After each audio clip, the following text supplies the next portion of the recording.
Ayyappancoil മാട്ടുക്കട്ടയിൽ road നിർമ്മാണവുമായി ബന്ധപ്പെട്ടുണ്ടായ ബുദ്ധിമുട്ട് പരിഹരിക്കുന്നതിന് വ്യാപാരികൾ സർവകക്ഷി യോഗം വിളിച്ചുകൂട്ടി.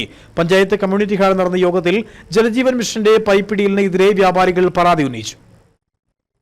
മലയോര ഹൈവേ നിർമ്മാണത്തിന്റെ ഭാഗമായി മാട്ടുക്കട്ട ടൗൺ വികസനം നടത്തിയിരുന്നു. ഇതിന്റെ ഭാഗമായി പുറമ്പോക്കിൽ ഉണ്ടായിരുന്ന കടകൾ പൊളിച്ചു നീക്കി കട്ടപ്പന കുട്ടിക്കാനം റോഡും മാട്ടുക്കട്ട ആനക്കുഴി റോഡും ഒന്നാക്കി നിർമ്മിക്കാനാണ് ആദ്യ സർവകക്ഷി യോഗം തീരുമാനമെടുത്തത്. എന്നാൽ മലയോര ഹൈവേ അവർക്ക് വേണ്ട രീതിയിൽ വീതിയെടുത്ത് റോഡ് ഉയർത്തി. ഇതോടെ മാട്ടുക്കട്ട അയ്യപ്പൻകോവിൽ റോഡ് കുഴിയിലാവുകയും ചെയ്തു. ഇതിന് പിന്നാലെ ജലജീവൻ പൈപ്പിടിയിൽ ആരംഭിച്ചു. മാട്ടുക്കട്ട അയ്യപ്പൻകോവിൽ റോഡിന്റെ മധ്യത്തിൽ ആദ്യം പൈപ്പിട്ടു. പിന്നീട് നാട്ടുകാരുടെയും പഞ്ചായത്തിന്റെയും എതിർപ്പിനെ തുടർന്ന് വശങ്ങളിലേക്ക് മാറ്റി സ്ഥാപിച്ചു. ഇതോടെ റോഡ് തകരുകയും റോഡിനോട് ചേർന്നുള്ള വ്യാപാരികൾ ദുരിതത്തിലാവുകയും ചെയ്തു. മഴ പെയ്താൽ ചെളിയും മഴ മാറിയാൽ പൊടിയും കാരണം കട തുറക്കാൻ കഴിയാത്ത അവസ്ഥയായിരുന്നു. മലയോര ഹൈവേ നിർമ്മാതാക്കളും പൈപ്പിടിയിൽ കരാറുകാരനും പരസ്പരം പഴിചാരി റോഡ് യാത്രായോഗ്യമാക്കാതിരുന്ന സാഹചര്യത്തിലാണ് സർവകക്ഷി യോഗം വ്യാപാരി വ്യവസായ ഏകോപന സമിതി മാട്ടുക്കട്ട യൂണിറ്റ് വിളിച്ചു ചേർത്തത്. അയ്യപ്പൻകോവിൽ പഞ്ചായത്ത് പ്രസിഡന്റ് ജയ്മോൾ ജോൺസൺ അധ്യക്ഷത വഹിച്ചു.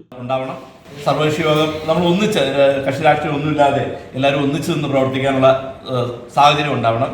നേരത്തെ അണ്ണം പറഞ്ഞ പോലെ 3 ദിവസം എന്നുള്ളതൊക്കെ പറയുമ്പോഴത്തേക്ക് സംബന്ധിച്ച് അത് പറഞ്ഞാൽ നമ്മളെ സംബന്ധിച്ചിടത്തോളം രാജ്യത്തെ നിയമവ്യവസ്ഥയ്ക്കുള്ളിൽ നിന്ന് ചെയ്യുന്ന കാര്യമേ പ്രസിഡന്റിനോ ഞങ്ങൾക്ക് ആർക്കാണെങ്കിലും ഇവിടെ നിന്ന് പറയാനൊക്കത്തുള്ളൂ.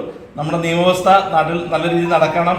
യോഗത്തിൽ panchayat vice president Manu K John, panchayat അംഗങ്ങളായ B Binu, Siji Pradeep, Sonia Jerry, മുൻ panchayat president L Satheesan, CPM local secretary Abhilash Mathew, Congress മണ്ഡലം president advocate James Thappan, BJP panchayat president OS Binu, വ്യാപാരി വ്യവസായി യൂണിറ്റ് പ്രസിഡന്റ് ജെയിംസ് ജോസഫ്, വിവിധ രാഷ്ട്രീയ കക്ഷി പ്രതിനിധികൾ, വ്യാപാരി പ്രതിനിധികൾ എന്നിവർ പങ്കെടുത്തു. Idukki vision news, Ayyappancoil.